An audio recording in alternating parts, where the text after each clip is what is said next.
আজ হচ্ছে বুধবার, সকালবেলায় ঘড়ির কাঁটায় এখন বাজে ওই 8:30 মতো। রিও আর মনোজিৎ যাচ্ছে স্কুলে।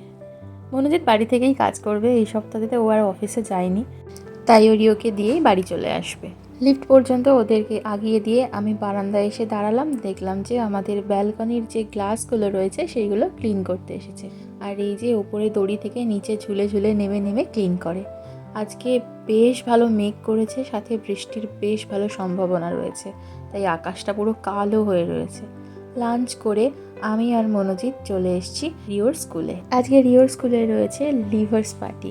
ইংল্যান্ডে কোনো স্কুলে বাচ্চাদের যদি ইয়ার এন্ড হয় বা ওই স্কুলটা ছেড়ে অন্য স্কুলে যাওয়ার হয়, তাহলে লাস্ট 2-3 দিন আগে একটা দিন ফিক্সড করে সেই দিন বাচ্চাদেরকে স্কুল থেকে পার্টি দেওয়া হয়।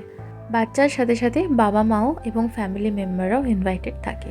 এখানে রিওদের স্কুলে আজকে পার্টিতে crisps, biscuit, cupcake, fruit juice, sausage roll সব কিছুরই ব্যবস্থা করা হয়েছিল। একটু খাওয়া দাওয়া সেরেই এখন বাবাকে যা যা করে স্কুলেতে সব কিছু নিয়ে দেখাতে ব্যস্ত। আমি, মনোজিৎ, আদার্স যারা বাবা মা ছিল সবাই মিলে ওদেরকে দেখে ভীষণ মজা পাচ্ছিলাম। 2 থেকে 3টে পার্টি ছিল, পার্টি শেষ হয়ে গেছে আর এখন আমরা বাসে করে বাড়ি ফিরছি।